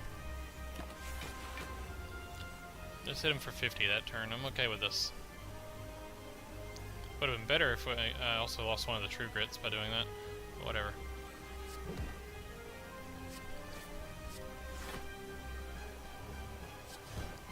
We've actually lost 2 plated armor now, so I am a little bit more concerned about blocking than I was before. Keep him vulnerable. But the fight's getting close to the end, so it's not going to be a big problem if we take damage here. Let's do some double tapping. What's what we got? Discard here. Okay. This will give me a double headbutt. So I'm going to put the double tap back, and we're going to put the rampage back. So now we got double tap and rampage on top of the deck.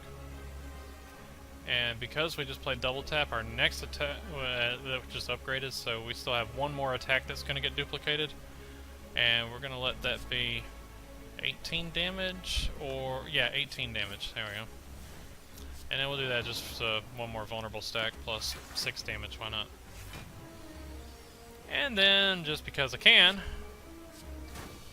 Aw, no, I guess I can't. Oh well. And now we've defeated the Bronze Automaton. We'll take... Ooh. Actually, we might want Reaper just because because I have the Runic Dodecahedron. That'll help me keep my hit points full. But Immolate is a much better board clear. Do we want more deeps, or do we want to try to stay max health as long as possible? I'm really feeling the Immolate. I've got multiple options for exhaustion, so the burn isn't that big of a deal. Actually, I'm feeling the demon form because the ice cream, the extra... Well, yeah, we've been stacking energy like nobody's business. I could definitely go with demon form at this point. Yeah, screw it. Demon form. Oh, hello. Thank you. Hey! Big Fiendfire, anyone? Yeah, let's do this. It's on! Deca and Donu ain't got no idea what's coming. Never gonna know what hit them. Alright. Got 254 gold. Hitting up a merchant would be nice. Got merchants in this path and in this path. We're now officially farther than Mike got. He died to the automaton. So I have no idea what Act 3 is going to be like because he didn't play it. So we can go any of these routes to get to a merchant early game, early act. Oh, that's going to be the last merchant we visit. Okay. So we're only going to get one merchant this entire act. Alright, in Act 3 I don't really care that much about these, so I might not go this way. I still want some campfires, because we still want to upgrade some more if possible. If I take the middle route, we get 2 campfires, we get 4 campfires if I take the middle route. Dang. Well, I didn't really want the question marks, but I might take them just because it's going to get us the most campfires and the merchant. And we get to fight in the lead also, so we get an extra relic.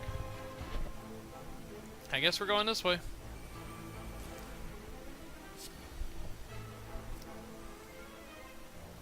Hi guys, what's up? I don't like this opening hand. Can I take a mulligan?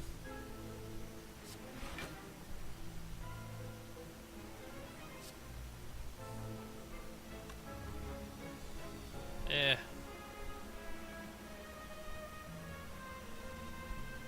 This is not a very good hand. Oh well. These little guys, you want to try to kill them all together because they don't die unless all 3 are dead, and then they'll, resurrect themselves. They're very annoying that way.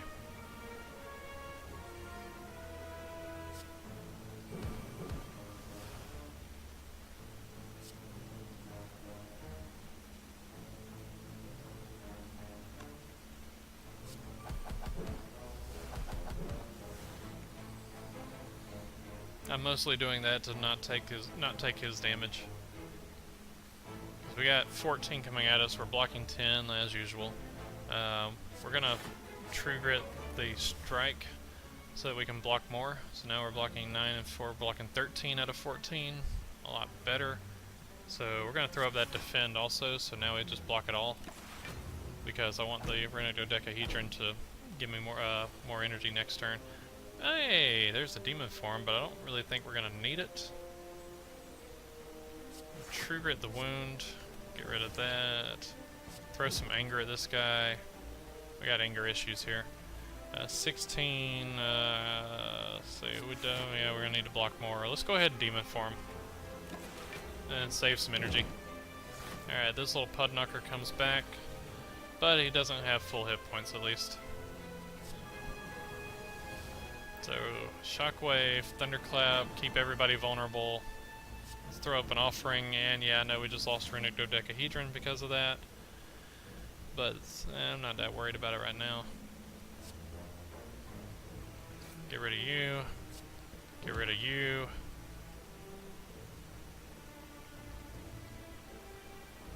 And we're blocking him automatically, so don't care. And we should be able to end this fight this turn. Let's see. Rampage, Fiendfire. Okay. There we go. And now we're back up to full. So we have Runic again. Corruption. No, I don't. This doesn't feel like a corruption deck to me. Burning Pact, maybe. It could be a Burning Pact deck. Could be an Intimidate. Yeah, it could be Intimidate. Could be Burning Pact. Drawing more cards could be useful for that Fiendfire. Intimidate basically is going to be a mini Shockwave, just doesn't apply vulnerable. I'm feeling the Pact right now. I think we're going with that. It's too late to think about it at this point. Well, another relic could be nice, but I don't want to deal with this. We'll just pass on this one. We're trying to keep this because of that, and also because I don't want to have to rest at the campfire. Blood potions are... This is kind of pointless. So effectively, this is going to heal me 8 hit points. Woo!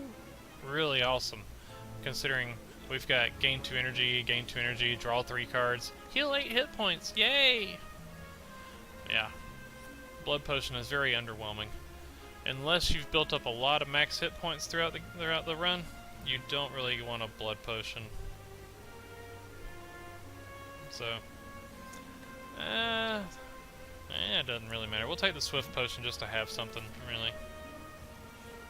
Alright, and our last merchant, what do you have for me? The frog. Hello. Abacus? Yeah. Not really. Frog. Yeah. Yeah. That was pretty much what this deck needed. We have so much vulnerable going on in this deck, the frog just... it does too much work.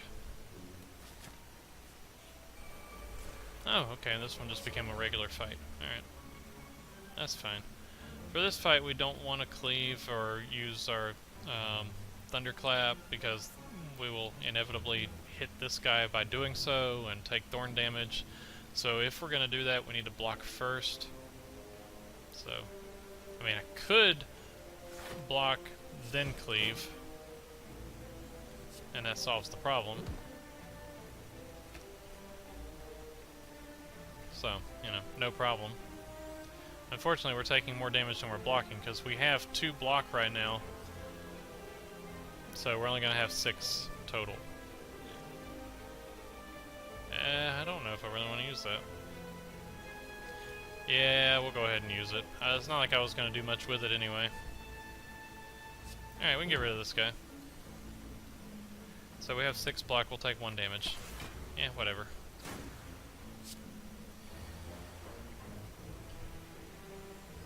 So, unfortunately, with the deck that we've built here, we cannot kill him without attacking him, so we're going to take his thorn damage, but we're intangible this turn, so we're only going to take 1.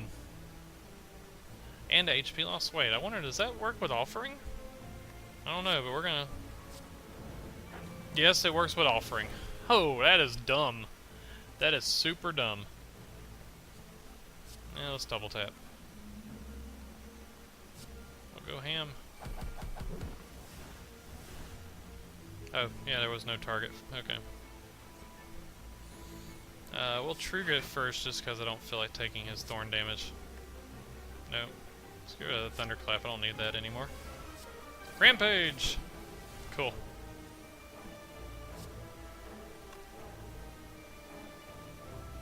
Let's save the energy.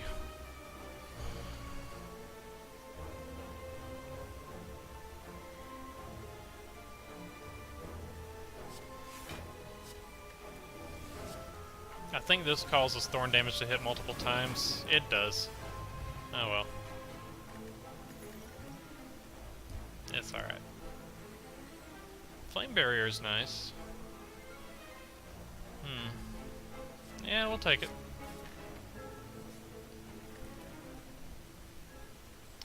Alright, let's see. Upgrading the Fiend Fire might be a good idea. Upgrading the Demon Form? Oh, okay, 3 strength per turn. That's what I thought.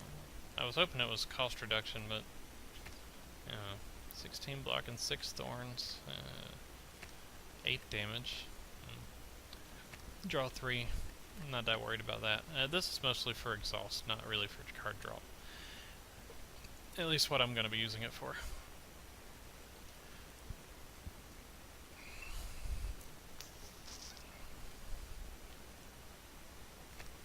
Oh, become 12. That's nice. We're going to upgrade the pommel because, you know, that boot value. Might as well get some value out of that boot. Alright, who are we fighting? Hey, the giant head, what's up? Make some headway here. Haha! I made a joke. A bad one. Alright. Super awesome.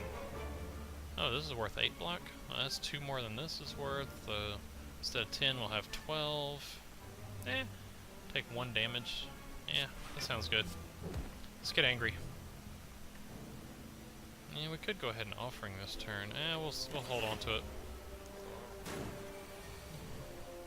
It doesn't really make a difference if we offer this turn or next turn, but... I mean, it kinda does because it builds a slow counter. So, meh.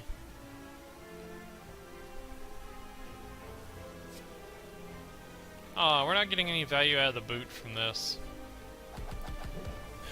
We're only getting 40 damage. Whatever.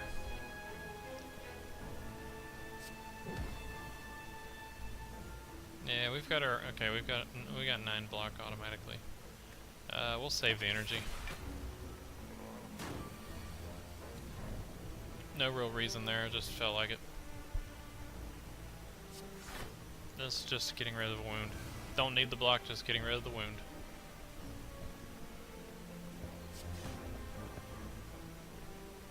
Let's just get that out of hand. And we're conserving energy again. Hello, Rampage.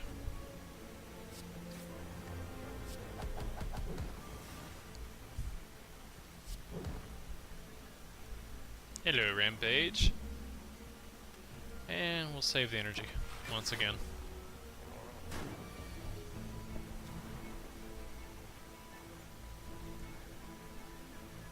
Hello, Rampage. Bring back. 31 damage for each card. 1, 2, 3, 4, 5, 6, 7, 8. 8 times. What's 8 times 31? I don't know. Is it 242? We're gonna find out. Yep, how do you know? It's at least 242.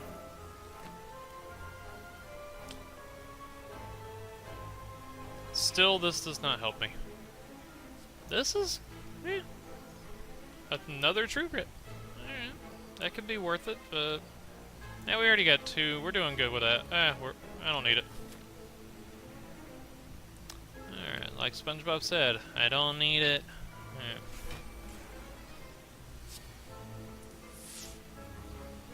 This guy has an explosive personality.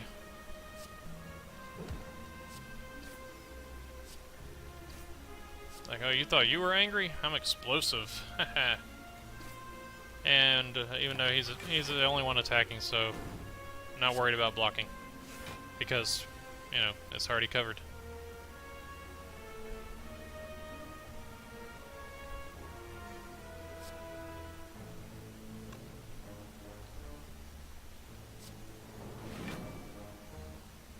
I wanted to kill him, but I was like, do I really want to use my bash just to kill him?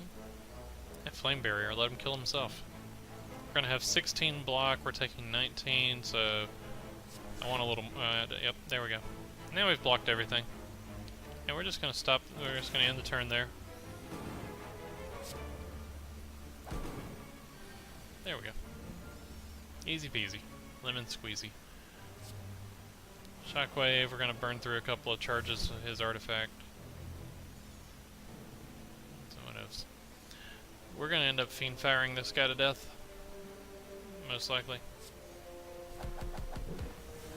Now that's some boot value right there.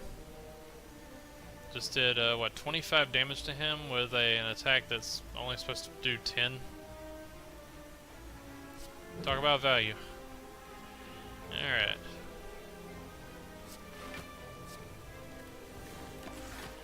Speaking of value, I really wish I had a Feel No Pain in this deck. Feel No Pain would be amazing. Well, you're vulnerable now, so let's see, 12 times 1, 2, 3, 4, 5, 6, 7.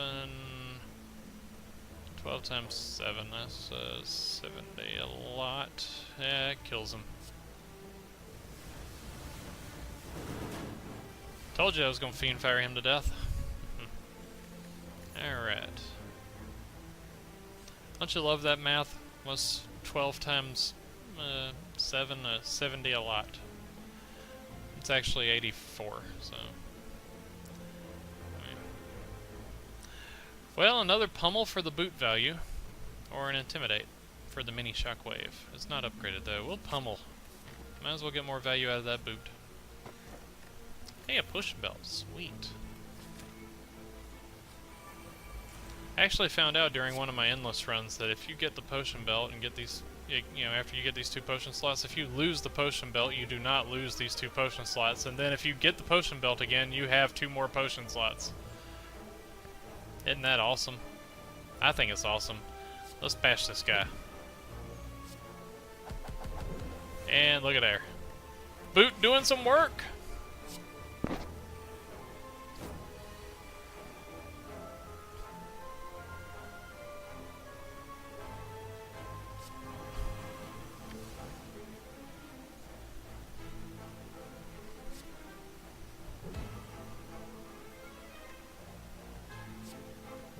Go ahead and get rid of him. I didn't feel like getting dazed anymore. Oh, this is interesting. That's demon form. Since these guys are going to inflict thorn damage, having demon form means that I can just play the defense game and then until I build up enough strength to one-shot them and not have to worry about taking thorn damage. Which is awesome. Now save that for when they're actually attacking. We'll shrug it off for now. Just so we can thunderclap. Hey! Oh, that's right, the 14. Dadgummit. I'm gonna have to pay closer attention to how many thorns they have. No, let's go ahead and end the turn. They're about to build up their thorns again. Yep, see?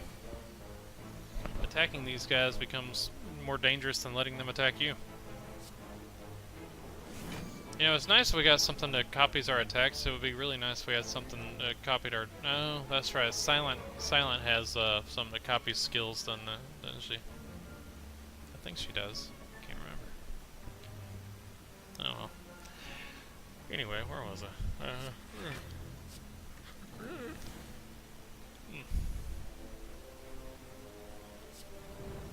Well, we make an offering, we get a strength bonus. Yay. As if we needed it. We already have demon form giving us a strength bonus. Hey, I think I needed that body slam now.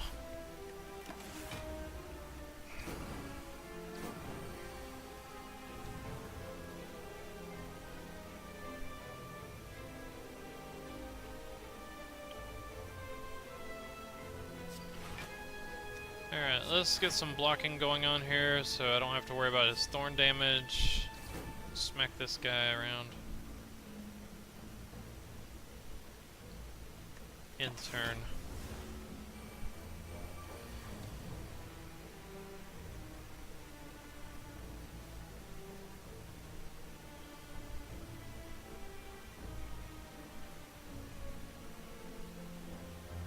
Wow, I really have no blocks at all? Jeez. Okay. I guess we're just gonna take a hit here. Ow. bit late in the fight to be using the regen. I'll do it next fight.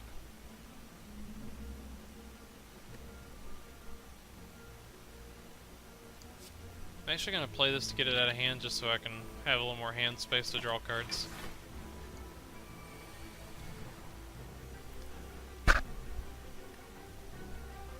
Excuse me.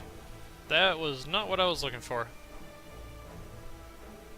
If I Fiend Fire or Pummel now, I'm probably going to kill myself. We are going to play that to get it out of hand, though.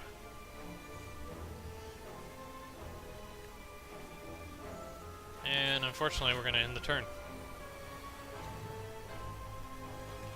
Alright.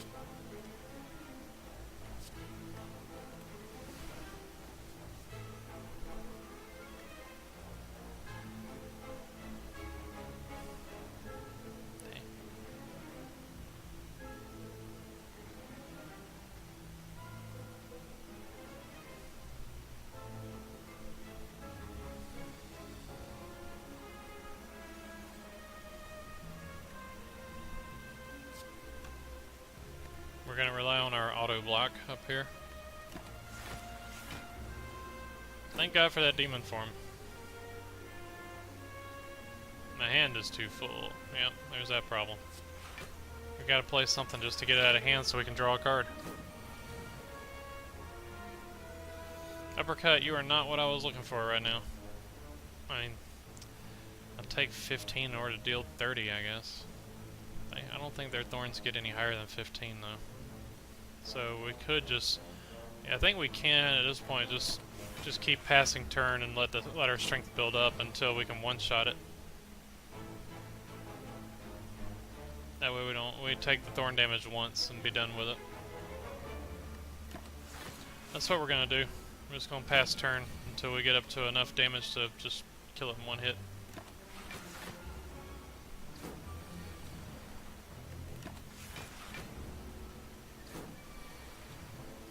Of course, we can also get our incense burner to whatever number we want, but I can also get my... Jeez.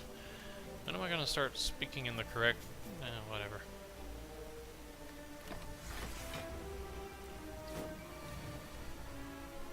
Now we're at 40. Next turn will be at 42. Alright. The answer to life, the universe, and everything, we win. Inflame, spot weakness. Apparently we just became a strength deck. I'm okay with this. I think I might actually want to rest here. No. Now let's go ahead and get that upgrade. Let's see, what are we going to upgrade this time?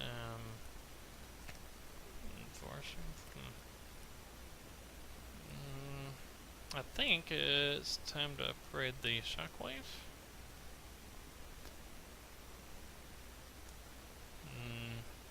No, probably the rampage, because we can upgrade one rampage now. If we can upgrade the other one at the next rest campfire. We have 2 upgraded rampages.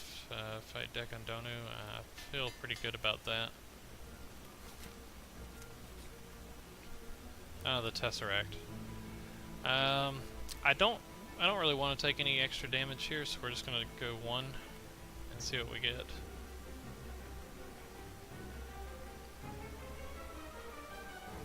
Well, these aren't terrible choices, but I feel like I don't really need any of them. Because there are no more shops, there's no more merchants, so I don't need the gold. I don't really care for a zero cost 2 block card, even if it does draw. And we already start every fight with artifact. I'm not that worried about having another one, so we'll just skip it.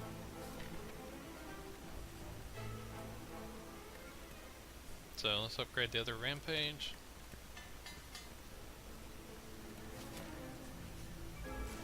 Oh man, I hate this thing. The dang spire growth. Pain in the butt.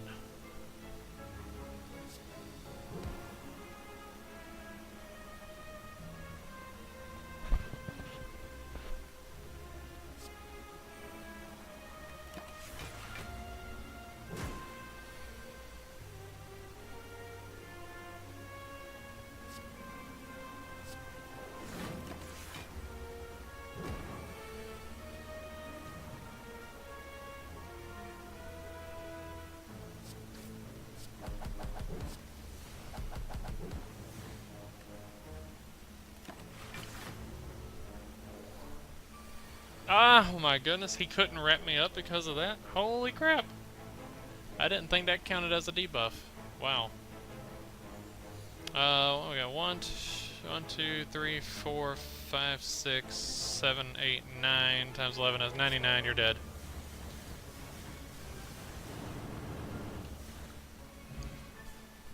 That was cool. Also, another reason I didn't need a Panacea or whatever, because I've got another one of those. So. A third rampage? Hey, do you think we should take a third rampage? No, I think we're good without it. Alright, so do we want one final upgrade, or do we want to go ahead and rest? Because that'll heal me 24. That gets me up to full again, so the dodecahedron works. So that's 1 extra energy, as long as I can hold on to it. That might actually be worth more than upgrading 1 more card. Because I'm feeling pretty comfortable with where the deck is right now. We'll take the rest. Alright, so for this fight, I want to focus on Donu first, because every other turn he buffs both of their strengths. And I don't like him buffing strength. That's not good for me. With what I have here, there's no way I can block all 20 of his damage, so I'm going to just do that. And I don't want to well, I can exhaust that defend. I don't care about it. No, at least I can block 13 out of his 20. And now we're already working on building strength, so we're going to burn his charges now. Thunderclap. Yep. Unfortunately, we're just going to get hurt here. Not much I can do about that.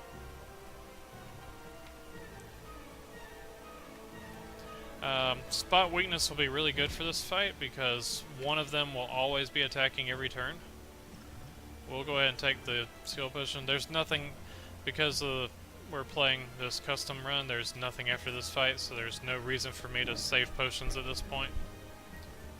And yes, that is exactly what we want here.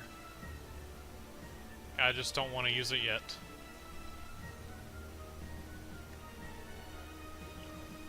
Also, this.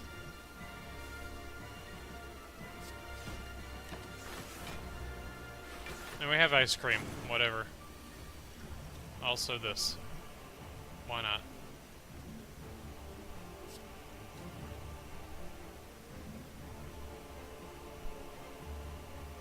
I might try to hold on to my offering until I become intangible, so I only lose 1 hit point from it.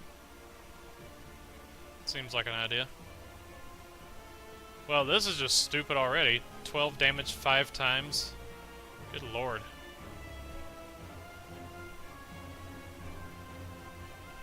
You know what? Screw it.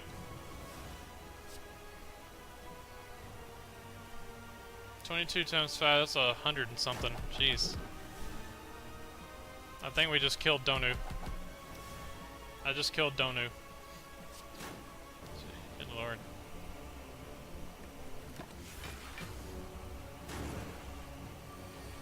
This has been a ridiculous combo and has been instrumental in this run. Just been amazing. I can't thank you enough, you two. Y'all have been great. You're the real MVPs here, and you as well, Ice Cream. You've been a big supporter of this run, and you've been a huge help here. So thank you both very much. It's time to end this now. 1, 2, 3, 4, 5, 6, 7, 8, 9. What's 9 times 24? Is it 216? I kind of feel like it might be. I think I just won. At 2 hours and 3 minutes. That took a while from all the explanations, but there we go. That was me following Mike Seed, and we made it to the heart. And there we go. Well, thank you for watching, and it's been fun. I might do some more Slay the Spire videos later on, but if I do, they're not going to be this long, as I'm not going to be going into this much detail in my explanations, I don't think, or taking this much time to consider every option. But if you watched the entire video and stuck with it this whole way, congratulations. Thanks for watching. Thanks for sticking with us. Mike, hope you picked up some tips of some sort from this. Of course, there's a lot better players on YouTube that you could be watching and get even more information from them. But anyway, it is late, and I'm gonna say goodnight, people. So